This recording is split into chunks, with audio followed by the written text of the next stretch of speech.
सर्वांना नमस्कार. एका नवीन पायवाटेवरून आता मी कुसगाव खिंडीमध्ये. कुसगाव खिंड म्हणजे पुणे जिल्ह्यातून आपल्याला राजगड किल्ला किंवा वेल्हे तालुक्यात जर जायचं असेल तर हा एक पर्यायी मार्ग आहे. त्या खिंडीमध्ये इथे एक वाघजाई मातेचं मंदिर आहे, इथे थांबलो आहे. आणि इथून आता पलीकडे कानंदी नदीचं खोर आहे पलीकडल्या साईडला. मग त्या नदी पात्राच्या शेजारी काही कातकरी समाजाची 5-6 कुटुंब राहतात. तिखट मिकट आणायचं कुणाकडं आपलं खायचं कसं तरी जात्यात पोरं एखाद्या बारला मिळलं काम तर आणत्यात बाजार करून तेवढ्यातच भागवायचं. दुसरं काही आम्हाला आधारच नाही कशाचा. म्हणजे आमचीच घरं आल्यात. जी माझं एक जिराचं आलंय त्या जिराचं एक आणि माझं हे एक. बघा हे अशा पद्धतीने राहायचं याच्यामध्ये. पांघरून ठेवायला जागा नाही का हात हे आजींचं घर आहे. खुशीने अशी बोळं पाडल्यात ना त्यातनी पाणी येतं वर. मग पाणी आलं मग कसं काय? मग काय त्यातच राहायचं. मग काय कुठं जायचं कुणाच्या घरी जायचं कुणाच्या दारी जायचं. त्या समाजाची काही मुलं आहेत शाळेत जाणारी छोटी तर त्या मुलांसाठी काही शैक्षणिक साहित्य घेतलंय मी आणि ते साहित्य आज पोचवायचे त्यांच्याजवळ. आता त्यांच्याच भेटीला निघालोय. म्हणून एकदा इथे थांबून सर्वांना अपडेट देऊया की आज आपला दौरा कुठे आहे म्हणून. आदल्या दिवशी रात्री सर्व साहित्य पॅक करायला घेतले. या कामात माझी मुलगी मला मोठ्या उत्साहाने मदत करत होती. पावसाचे दिवस असल्याने काही भिजणार नाही याची काळजी घेत होतो. मुलांव्यतिरिक्त तिथे राहणाऱ्या कुटुंबांसाठी काही सोलार दिवे सुद्धा घेतले होते.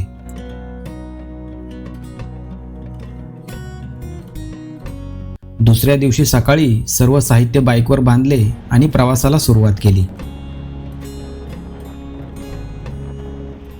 कालपर्यंत मुसळधार कोसळणारा पाऊस आज मात्र खूप शांत होता.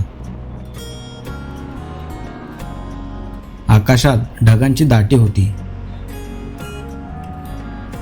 पण त्यातून डोकावणारे कोवळे ऊन दूरवर पसरले होते.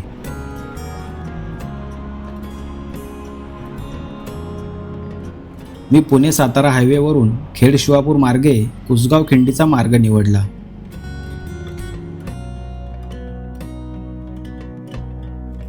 वाटेमध्ये ऐतिहासिक शिवापूर गाव लागते.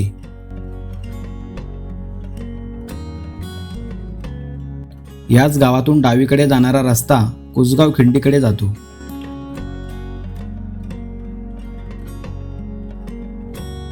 काही महिन्यांपूर्वी झालेल्या सायकल स्पर्धांमुळे हा रस्ता आता नवीन झाला होता. निसर्ग म्हणजे निरनिराळ्या शाली पांघरणारा बहुरूपीच. प्रत्येक ऋतूचं एक वेगळं रूप असतं.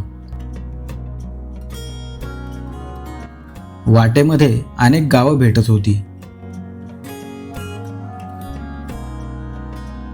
एका तासाच्या प्रवासानंतर कुसगाव खिंडीत पोहोचलो.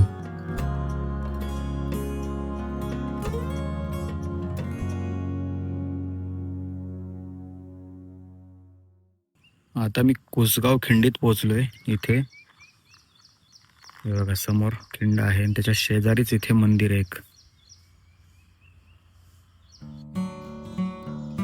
कुसगाव खिंड म्हणजे सह्याद्रीचा एक असा कोपरा जिथे निसर्ग आणि अध्यात्म एकत्र अनुभवता येतं.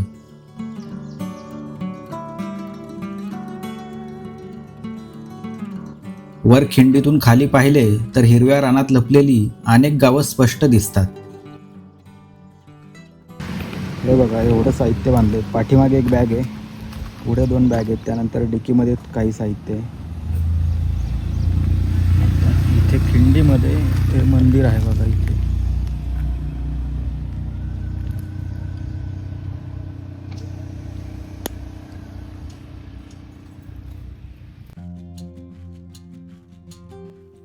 रस्त्याच्या कडेने सुरक्षा जाळ्या बसवल्या आहेत, जी अतिशय चांगली गोष्ट आहे.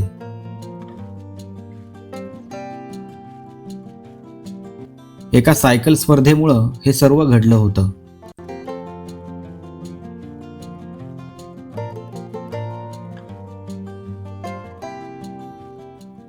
रस्त्याच्या प्रत्येक वळणावर निसर्गाचं एक नवं रूप उलगडत होतं.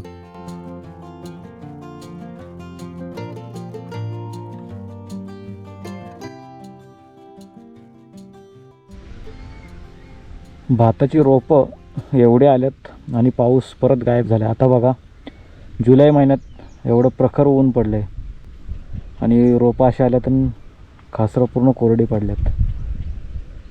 कशी काय लावणी व्हायची.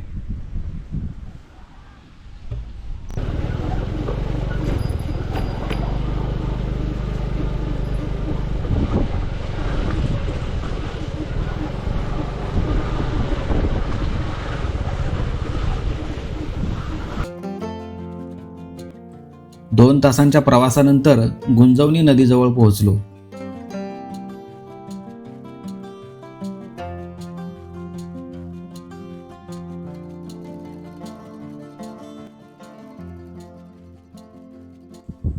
हे बघा इथे खाली हे गुंजवणी नदीचं पात्र आहे आणि त्याच्या शेजारीच इथे कुटुंब राहतात.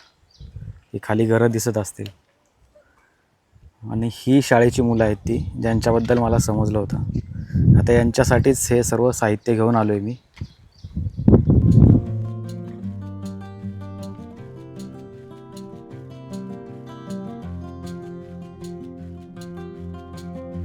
गुंजवणी नदीकाठी ही छोटीशी वस्ती आहे.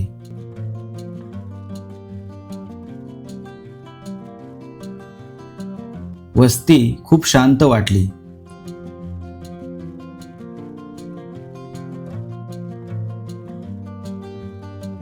बहुतेक मोठी माणसं सकाळीच मजुरीसाठी बाहेर पडली होती.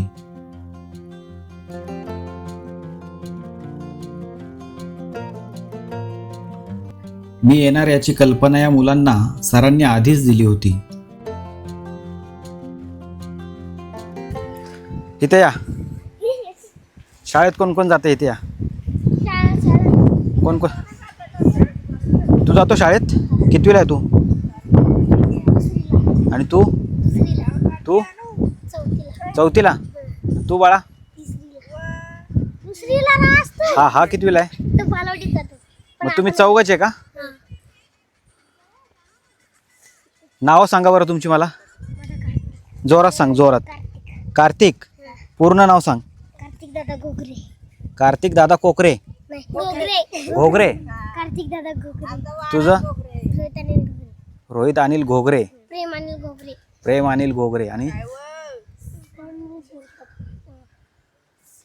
अच्छा. आता हे जे साहित्य आणले ते या मुलांना देऊया आणि मग तुम्हाला बाकीचे दाखवतो इथले.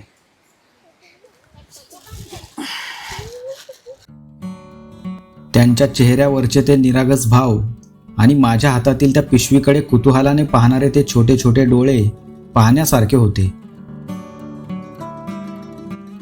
बघता बघता सगळी मुलं माझ्या भोवती गोळा झाली. दप्तर पाहिजे ना.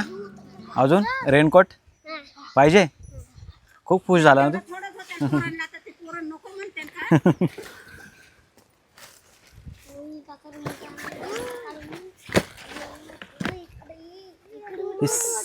साईज ती मुलगी मोठी आहे ना.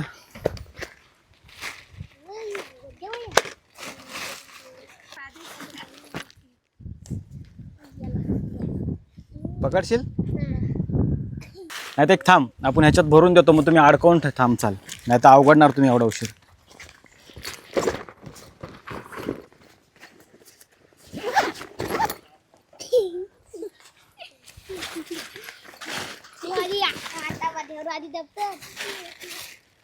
त्याच्यात रेनकोट नाही ना बाळा. 36, 33 हे घे. हे घे. अरे हा तुला रेनकोट नाही दिला ना.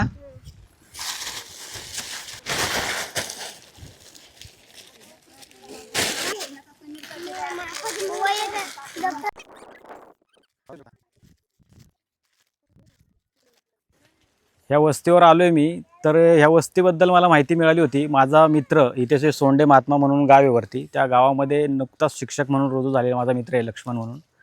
त्याच्याकडून मला समजलं होतं की महेश अशी मुलं आहेत कातकरी समाजाची की ज्यांची परिस्थिती तेवढी नाही आहे की शैक्षणिक साहित्य वगैरे काय घेऊ शकतात किंवा पुढच्या शिक्षणासाठी. तर त्यांनी सांगितल्याप्रमाणे मी इथे जे 5 विद्यार्थी आहेत त्यांच्यासाठी हे सर्व साहित्य शैक्षणिक साहित्य घेऊन आलो होतो. ज्याच्यामध्ये स्कूल बॅग आहे, वह्या आहेत, रेनकोट आहे, त्यानंतर छोटे मोठे बरंच साहित्य आहे, कंपास वगैरे असं. आणि आता ह्या मुलांना दिलं आहे. त्या व्यतिरिक्त काही सोलार दिवे आहेत, जे इथे कुटुंब राहतात त्यांना ते सोलार दिवे देऊया आणि मग निघूया. तुम्हाला मी दाखवतो थोडक्यात कसं आहे तिथे. ही बॅग कोणाची म्हटलं तू? तो 5वा मुलगा ना? नमस्कार, मी लक्ष्मण डेबे, जिल्हा परिषद प्राथमिक शाळा सोंडे मातना येथे ऑक्टोबर 2026 या दिवशी रुजू झालेलो आहे. आणि माझे मित्र महेश दिंडले हे यूट्यूब चॅनलचे पायवाटा म्हणून त्यांचं चॅनल आहे. तर गोरगरीब मुलांसाठी ते बरंचसं त्यांचं काम आहे. म्हणजे प्रत्येक ठिकाणी जाऊन प्रत्येक गोरगरीब मुलांना ते शालेय शैक्षणिक साहित्याचं वाटप म्हणा किंवा इतर काही गरजू आपल्याला साहित्य वाटप करतात. त्यांना मी हा विषय बोललो होतो की आमच्या शाळेमध्ये सुद्धा एक 5-6 मुलं आहेत कातकरी समाजाचे, तर त्यांच्यासाठी काही मदत मिळेल का? तर त्यांनी लगेचच मला होकार दर्शवला आणि आज या ठिकाणी 5 मुलांना शालेय सर्व साहित्य त्यांनी त्यांच्या माध्यमातून पायवाटा चॅनलच्या माध्यमातून वाटप केलेलं आहे. आणि इथं एक 8-10 कुटुंब आहेत, तर त्या प्रत्येक कुटुंबासाठी त्यांनी एक सौर दिवा आणलेला आहे वाटप करण्यासाठी. त्यांचे जिल्हा परिषद प्राथमिक शाळा सोंडे मातनाच्या वतीनं मी खूप खूप आभार व्यक्त करतो या ठिकाणी. कातकरी हा तसा भटका आणि पोटासाठी कायमच निसर्गावर अवलंबून असलेला समाज. आज जे मिळेल त्यावर आपलं आणि कुटुंबाचं पोट भरायचं. मासे मारायचे, मासा खेकडा एवढंच. तेवढंच पण काम भेटलं तर करायचं नाही. उत्पन्नाचं साधन तेवढंच मासे. तेवढं बाकी नाही का. तुम्हाला घरकुल वगैरे मिळाली का नाही? हा भेटलं होतं. हे माझं इथं पोरगा राहतो. म्हणजे हे जे बांधलेत वरती पत्र्याचे वगैरे ते घरकुल मिळालेले आहेत. तुम्ही काम काय करता मग आता? काम काय नाही, असं बसून आता आम्ही म्हातारा माणसं, कंबरट गेलं, गुडघी गेल्यात, ही अशीच घरात बसून. असलं काम तर करायचं नाही तर आता काम नाही. नाही म्हणजे काय काम काय करता काय पण पोटासाठी? पोटासाठी खेकडं आणि मासा. रोजाव कोणी शेतीत बोलावलं तर? हा, शेतीत जर कुणी बोलावलं तर जायचं. जायचं. आम्हाला म्हणजे काम भात शेतकीचं मराठी माणसाकडे आम्ही कामाला जायचो. हा. एकदा लावणी झाली की संपलं काम, काढणी झाली की संपलं काम. मग असं घरात बसून नदीला पाणी फुल चाललंय, मासे मारायला मिळत नाही, खेकड मारायला मिळत नाही.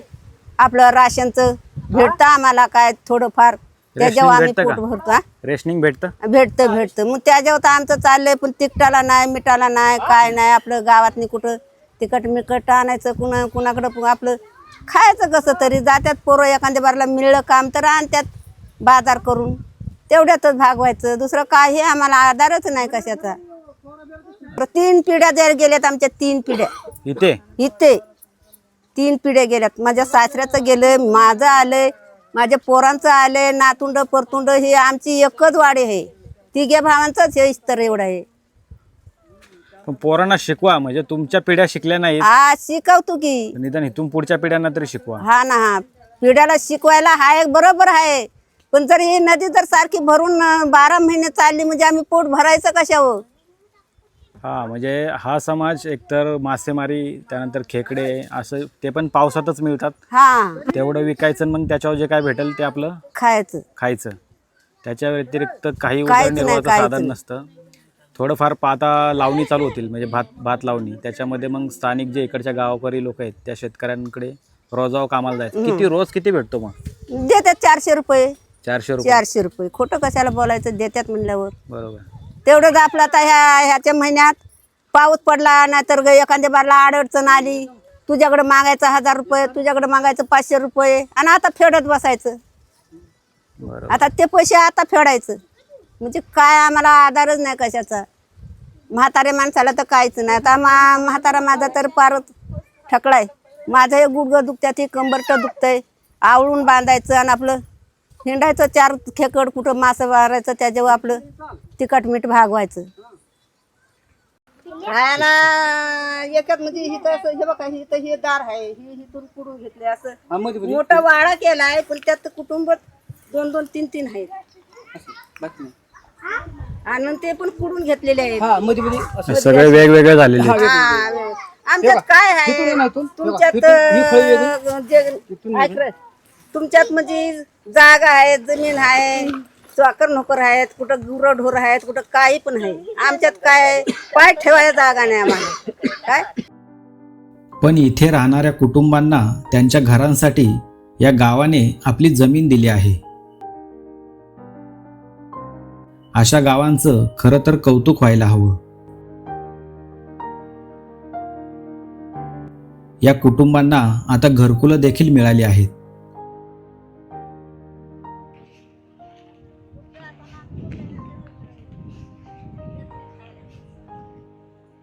हे बघा, हे अशा पद्धतीने राहायचं याच्यामध्ये.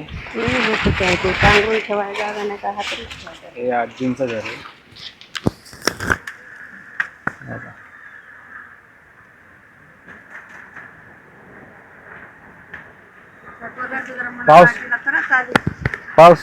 पावसाचं पाणी वगैरे येत नाही का आतमध्ये? येतं तर काय झालं त्या तिकडून मग ते घुशी उकरल्यात बघा. होय होय घुशीनी ह्यांनी त्यांनी बोळं पाडल्यात. ती घुशीनी अशी बोळं पाडल्यात ना, हा. त्यातनी पाणी येतं वर. मग पाणी आलं मग कसं काय? मग काय त्यातच राहायचं. मग काय कुठं जायचं? कुठं जायचं? कुणाच्या घरी जायचं, कुणाच्या दारी जायचं, त्यातच आपलं राहायचं. बघा, हे सरपणावर पण जे टाकलंय ते पण असे फाटलेली कापडं वगैरे टाकलेली आहेत. ते पण भिजत असेल नाही का? हा बेस त्यात काय पाणी गळतं की पण फाटलेली ते कुत्री मांजरी हे फाटले ते बघ ते फाटले कसले ते. हां हां हां. बुद्धिस्त आहे ना असे मांजर कुत्र एकदा उडी मारली की गेली त्याच्यावर. घरांची हाईट तर बघा. आमचं हे असं जेव्हा कमाई करायचं तेव्हा खायचं. काय आम्हाला शेत नाही, वाडी नाही, काही नाही आम्हाला. काही जमिनी नसतात ना? नाही ना. जमीन कुठं एका वर्षाला सांगत होती की तुम्हाला जमीन देव देव देव. आम्हाला लय नाही. ते एक दोन 3 मनाची 4 मनाची जरी असली तरी बस झाली तेवढी आम्हाला. तुमच्या समाजाला कुठंच जमिनी नाही? कुठंच नाही. ह्या येल्या तालुक्यात नाही कुठंच. इकडं बघा तुम्ही लोकांची अर्धळीन कुठं काय अशी करतात. रोज आपलं काम करायचं. हा. तुमचं माहेर कुठलं? माहेर माझा नसरापूर आहे. माझं वडील पुन्हा कवा हावलेलं होतं ना कवा ते काळात, तेव्हा मी नव्हती का होती त्याचा पण तपास नाही. मग त्या काळात माझ्या आईबापाला नसरापूरला टँडच्या मागं घरं दिली होती कवळारी 2-2 खानाची. बरं, अजून एक असं मला बाहेर ऐकायला मिळतं म्हणजे की तुमचा समाज दारूच्या आहारीला गेलाय, त्यामुळे तुमची अशी अवस्था आहे. त्याच्यात काय म्हणणं आहे तुमचं? आमचं म्हणणं कसं आहे, ज्याला प्यायला लागते ते पितं. का पितात पण एवढी? मग आता त्यांच्या तोंडाला जर वाघाच्या जर तोंडाला रक्त लागलं, वाघ ऐकणार आहे का? थोडीफार का ते पेणार. पण आमचा समाज आता दारूला कमी झालाय. कमी झालं ना? कमी म्हणजे लयच कमी झालाय. आता एवढ्या कुटुंबात माझा ते तेवढा पोरगा एकटाच पितो. म्हातारं नाही, तरुण नाही, कोणतंच नाही. कंचच पोरग पेणार नाही आणि म्हातारं पण पेणार नाही. जागी माहिती तशी चर्चा असते. हा हा हाय जागी दारूच्या आहारी बराच समाज गेला. हा. ते शिक्षण नाही. शिक्षण झालं असतं. हे बंधारा बांधल्यात, ही पूर्ण चापेटचं धरण बांधलं. इथं काय खायचं? मग उचलायचं गटुलं त्या गावाला जायचं, उचलायचं गटुलं ह्या गावाला जायचं. मग आता पोटासाठी कुठं पण करावंच लागतंय ना. मग आता पोरं जर इथं ठेवून त्यांना खायला कोण घालणार? हा का कोण घालणार आहे? म्हणून ती पोरं गटुडं बिटुडं इथं पाठी बिराट टाकायचं आणि कुठं पण हिंडायचं पोटासाठी. बिराड टाकायचं आणि आपलं हा इकडे पोट भरता येईल भरायचं. मग काय करणार? काय हाय काय आमच्याकडं? आमची पोरांची लग्न झाली, बाबा आणा 2 भांडी खापलं एकलं. दुसरा पोरगा झाला, खपली बायको नाही सून खपली तर घे बयात जा खावं एकलं. म्हातारे आम्ही खातो, मिळलं तर खायचं नाही तर आपलं राहायचं तसंच. मग काय इलाज आहे? काय आम्हाला जमीन आहे का, जागा आहे का, शेत आहे का, वाडी आहे का, काय आहे? आज 3 पिढ्या आमच्या गेल्यात. सासऱ्याची गेली, माझी गेली, माझ्या लेकाची गेली, आता पोरांची आल्यात. पिढ्या गेला तरी दारिद्र्य काही संपलं नाही. नाही. जलेंद्र संपलंच नाही. हाय तेच आहे. काय करायचं? आणि हे खरे मूळ निवासी आहेत. स्वातंत्र्याच्या 75 वर्षानंतरही हा समाज अजूनच उघडा पडत चालला आहे. आज मजुरी मिळाली तर आज चूल पेटणार.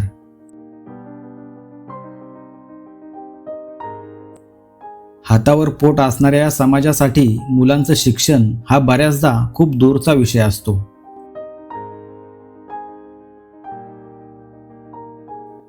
पण तरीही या परिस्थितीतून बाहेर पडायचे असेल तर शिक्षण हाच एक पर्याय आहे.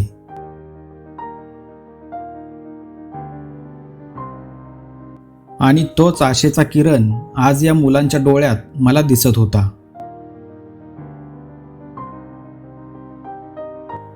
बहुतेक ठिकाणी आधुनिक वास्तवाशी जमून न घेता आल्यामुळे हे निसर्गपुत्र मूळ प्रवाहाच्या बाहेरच राहिले. सह्याद्रीच्या दऱ्याखोऱ्यांशी या समाजाचे पिढ्यानपिढ्यांचं नातं. पण काळाच्या ओघात जमिनीचे कायदे बदलले आणि हा समाज आपल्याच भूमीत भूमिहीन आणि भटका बनत गेला.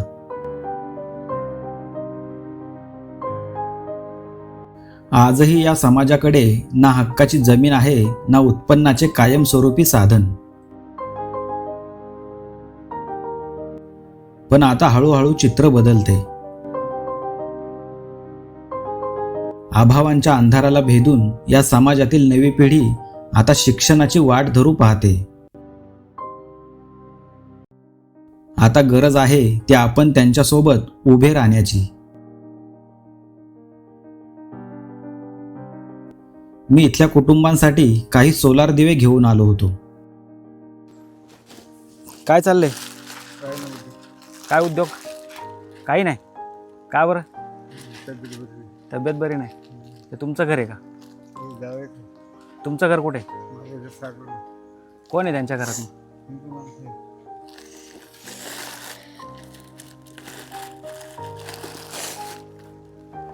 बोलवा की बाहेर.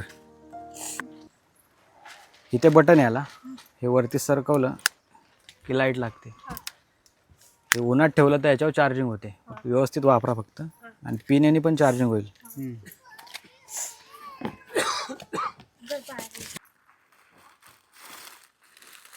आणि ते काय आहे ह्यात? बिस्किट आहेत. बिस्किट.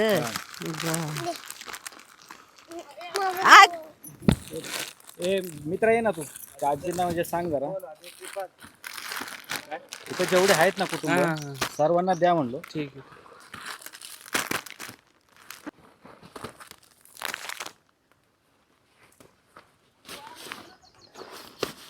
तर ते प्रत्येक घरातला सोरावा हा ना एक एक सगळे. त्याच्यामध्ये 10 असतील आतमध्ये आणि हे बाकीचे वरती 4-5 आहेत. असे तुम्ही द्या मग जेवढे आहेत. थोडं आणि ते वाटणी तसे द्या मग. हा, देतो. येऊ का मग? हा, या या कवा तरी गरीबावर साया करा बाळा. पाया पडते. हो माझ्या पाया. माझ्या पाया तुम्ही कसं काय? हो, ठेवा गरीबावर ध्यान ठेवलं तर ठेवा, नाही तर काय आपलं तसं आता सोडून द्या म्हणा. आमच्या पिढ्यानपिढ्या अशाच गेल्या. गेल्यात. मग तसं झालंय. कोण नाही ध्यान करत इथं. आमच्याकडं सरकार सुद्धा ध्यान करत नाही. या लोकांच्या कुठल्याच फार मोठ्या अपेक्षा नाहीत. त्यांना हवी आहे ती फक्त माणूस म्हणून ओळख. दुर्लक्षाच्या अंधारात चाचपडणाऱ्या या समाजाला आता फक्त आधाराची गरज आहे.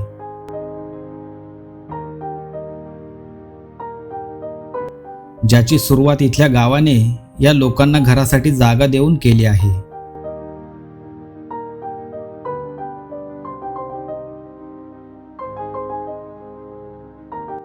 मुलांच्या चेहऱ्यावरचा तो आनंद आणि समाधानाचे ओझे घेऊन मी परतीच्या वाटेला लागलो.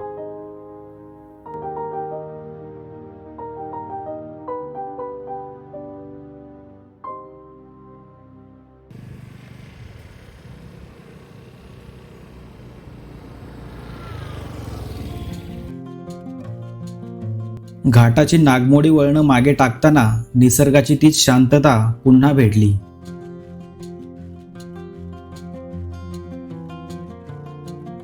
पावसाने आज पूर्ण मोकळीक दिली होती.